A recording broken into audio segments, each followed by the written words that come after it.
Après le beurre doux et le beurre de micelle, cette start-up soutenue par Bill Gates invente le beurre au CO2. Qu'est-ce que c'est que cette connerie? Attends, on peut avoir le truc? Le beurre doux, le beurre demi-sel et maintenant il y a le beurre sans lait à l'air. C'est l'invention de Savor, une start-up américaine.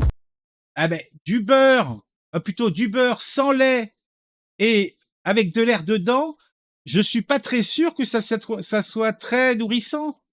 Attends, on va écouter. Hein. Le milliardaire Bill Gates parmi ses investisseurs. Pour faire ce beurre vegan, les ingénieurs de Savor utilisent un processus thermochimique et associent de l'eau et du CO2. Ça permet d'obtenir une matière qui ressemble à de la graisse d'origine animale et qui aurait le même goût que le beurre, d'après la directrice de l'entreprise. Même si on aimerait bien goûter pour vérifier. L'objectif de cette innovation, c'est de réduire l'impact environnemental du beurre. Pour en produire, il faut du lait, issu d'un... Mais donc, ça impliquerait qu'on arrête de boire du lait aussi.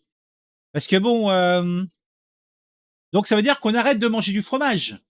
Parce qu'en fait, ils sont bien gentils avec leur beurre. Parce que logiquement, en fait, le beurre n'est que du lait brassé, hein. Donc, il faudrait éliminer le lait, parce que sinon, je vois pas. Donc, éliminer les vaches. Donc, le projet de Bill Gates, c'est d'éliminer les vaches. Un troupeau de vaches qui pollue. L'idée, c'est aussi d'arrêter l'exploitation animale et de se tourner vers la science pour trouver des méthodes de fabrication alimentaire durables pour nourrir la planète.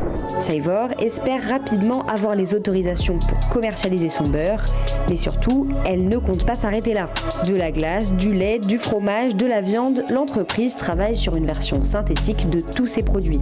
Il ne reste plus qu'à convaincre les consommateurs du monde entier. Et en ce qui concerne la France, il y a du boulot pour donner tort au chef Paul Bocuse. En France, se passer du beurre et de la crème, c'est impossible.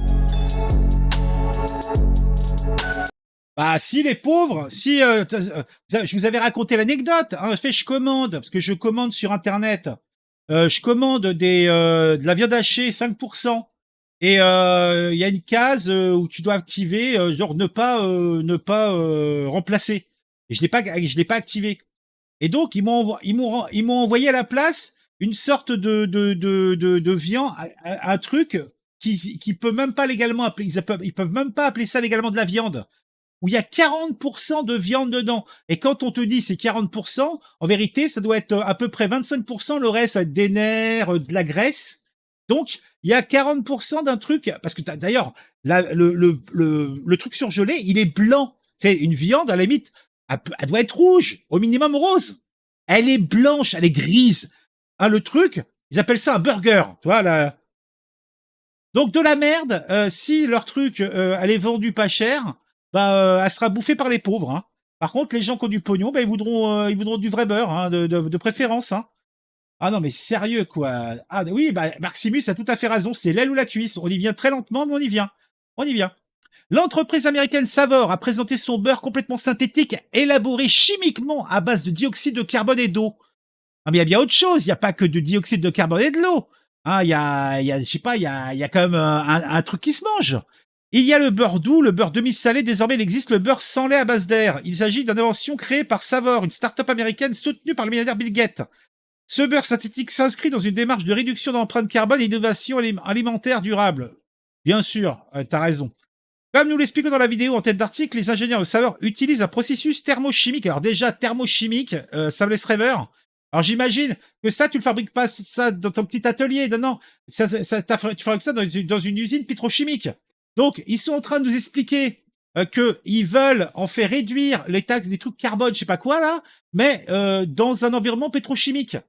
Donc ça utilise quoi? Ça utilise de l'énergie.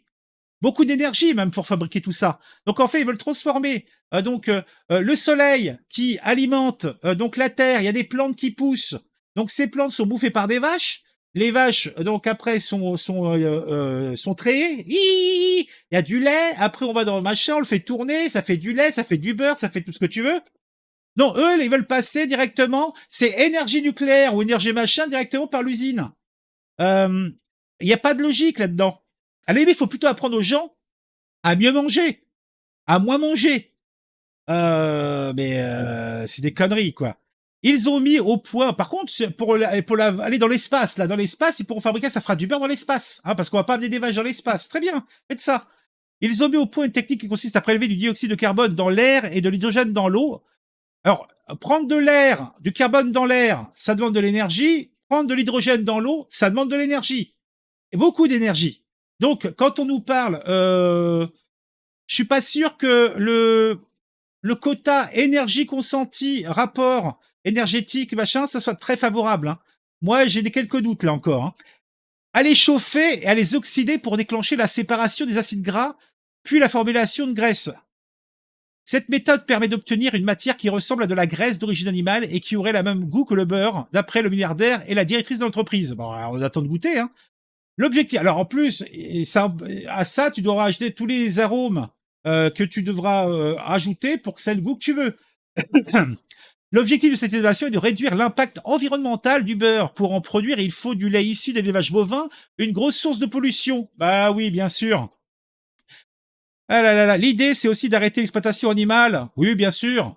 Et se tourner vers les sciences pour trouver des méthodes de fabrication alimentaire durable et ainsi nourrir la planète. Mais elle se nourrit très bien, la planète. Il y a pas, le problème, c'est pas un problème de nourriture, c'est un problème de répartition. Selon le rapport de l'Organisation des Nations Unies pour l'alimentation et l'agriculture, le bétail est responsable de plus de 14% des émissions mondiales de gaz. Mais il y a aussi les animaux sauvages qui sont responsables.